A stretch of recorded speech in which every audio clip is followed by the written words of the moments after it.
and welcome to my lair. It's October, that time of the year where we all get together to celebrate that one spooky night.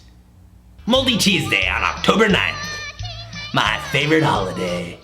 Oh wait, yes, today. What are the chances? So in honor of this noble day of dairy observance, I present this book. Wait, no. Fuck that.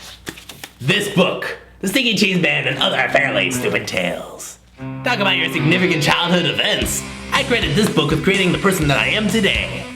Whether that's a good thing or not.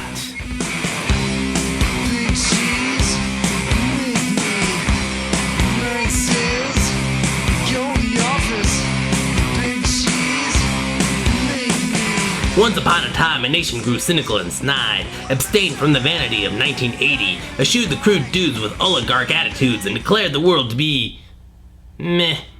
We're talking Generation X here, a time in the country's history when the counterculture countered the idea of culture entirely.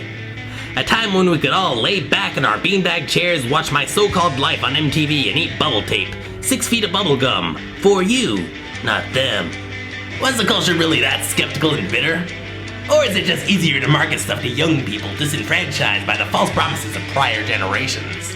Yeah, a lot of products that aren't sprang from this very grungy era, often becoming meta and ironic in order to appeal to a very skeptical buyer. Don't buy this soda. We don't give a shit. It's that critical culture of criticism that brought about this book, ruthlessly distorting the sacred fairy tales we grew up with. And trust me, nothing is sacred here. Not a little ISBN number on the back. What is it doing here? This is ugly. Who is this ISBN guy?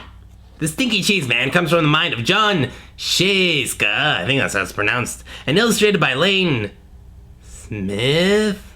Damn complicated names. You might recognize Shayska from his acclaimed book series, The Time Warp Trio, also illustrated by Smith. According to the About the Author page, they are also the faces of American currency. Heh, go figure. Some children's books rely upon a charming story, while others are dependent upon the beautiful illustrations. The Stinky Cheese Man has neither a charming story nor beautiful pictures. It's all ugly narratives telling snide stories accompanied by bleak postmodern pictures of unpleasant things. And goddamn, that's why I love this book so much. As a child, we were oversaturated by kindly quaint fables about manners and love and bunnies and crap. The genre needed a good hammer to the balls, less gingerbread, more stinky cheese. In this book, Cinderella doesn't get a happy ending. Instead, she's mocked by her stepmother and renamed Cinderumpelstiltskin. The ugly duckling grows up to be an ugly duck, and the frog prince is actually just a regular frog playing a prank on a hapless princess. And Stinky Cheese Man himself? Well, no one wants to chase him for the obvious reason that he smells like a sphincter on a sweltering summer day. No morals, no lessons, just nihilistic fun for all ages. All the while, we have these zany paintings that capture the delightfully mean-spirited tone of the book. Muddled colors and cubist structure rebel against the cutesy soft pastel vomit of traditional children's books. As I said, some books rely on the story, others rely on the pictures. Stinky Cheese Man relies on both, as well as the structure of the book itself. I mean, you know you're in for a treat when your title page looks like this. Title page! For The Stinky Cheese Man and Other Fairly Stupid Tales. The narrator, Jack, spends the entire book trying to get the whole show in order, warning the characters in the first story that they skipped the table of contents. And sure enough, they all get killed by the table of contents on the next page. At one point, Jack gives away the ending to the story, Little Red Running Shorts, causing the characters to leave the book in frustration, leading to one of my favorite gags, an entirely blank page where the story should have been. By the way, it's worth noting that the big bad wolf in this is the same wolf from Shayska and Lane's previous book, The True Story of the Three Little Pigs, which you can consider a spiritual predecessor to this atypical anthology. Still not sold on the genius of this book? And take a look at the inside jacket. Have you ever seen a book price be followed by an exclamation point? 56 action-packed pages, 75% more than those old 32 Brand X books. Does that include the blank page? Because that feels like cheating. Immediately you know what kind of meta-ironic comedy trip you're embarking upon. Near and bird fight, goodbye now! Really, I can't think of a better example of the era.